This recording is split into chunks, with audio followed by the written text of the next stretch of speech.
ଜଣେ ବ୍ୟକ୍ତି ବହୁତ ଦିନ ଧରି ଚାପରେ ଥିଲେ, ଯାହା ଯୋଗୁଁ ସେ ବହୁତ ଚିଡ଼ଚିଡ଼ା ଏବଂ କ୍ରୋଧିତ ହୋଇଯାଇଥିଲେ। ଘରର ସମସ୍ତ ଖର୍ଚ୍ଚ ତାଙ୍କୁ ବହନ କରିବାକୁ ପଡ଼ୁଥିଲା।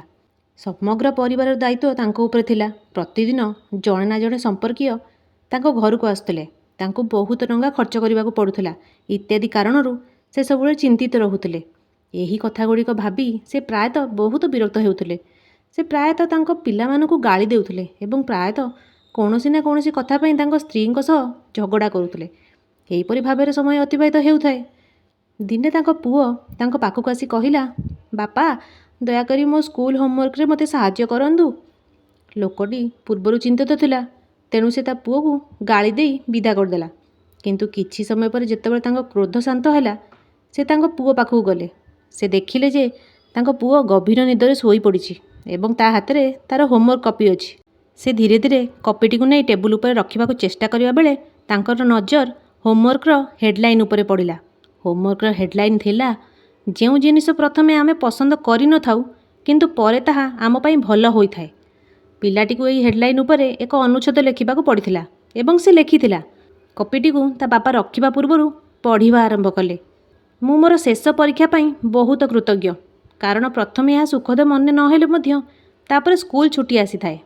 ମୁଁ ପିତା ଔଷଧଗୁଡ଼ିକ ପ୍ରତି ବହୁତ କୃତଜ୍ଞ, ଯାହାର ସ୍ୱାଦ ଖରାପ, କାରଣ ଆରମ୍ଭରେ ସେଗୁଡ଼ିକର ସ୍ୱାଦ ତିକ୍ତ ଲାଗିଲେ ମଧ୍ୟ ସେମାନେ ମୋତେ ମୋର ରୋଗରୁ ସୁସ୍ଥ କରନ୍ତି।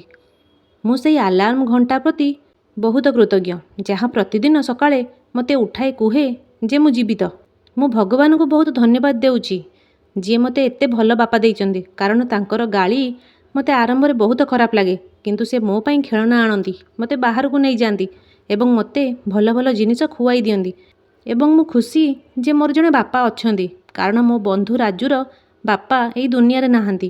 ପିଲାଟିର ହୋମୱାର୍କ ପଢ଼ିବା ପରେ ବ୍ୟକ୍ତି ଜଣକ ହଠାତ୍ ନିଦରୁ ଉଠି ପଡ଼ିଲେ। ତାଙ୍କର ଚିନ୍ତାଧାରା ବଦଳିଗଲା।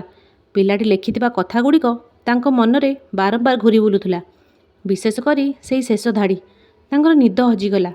ତାପରେ ବ୍ୟକ୍ତି ଟିକେ ଚୁପଚାପ ବସି ତାଙ୍କ ସମସ୍ୟା ବିଷୟରେ ଭାବିବା ଆରମ୍ଭ କଲେ। ମୋତେ ଘରର ସମସ୍ତ ଖର୍ଚ୍ଚ ବହନ କରିବାକୁ ପଡ଼ିବ, ଯାହାର ଅର୍ଥ ହେଉଛି ମୋର ଏକ ଘର ଅଛି ଏବଂ ପରମେଶ୍ୱରଙ୍କ କୃପାରୁ ମୁଁ ଯେଉଁମାନଙ୍କର ଘର ନାହିଁ ସେମାନଙ୍କ ଅପେକ୍ଷା ଭଲ ସ୍ଥିତିରେ ଅଛି।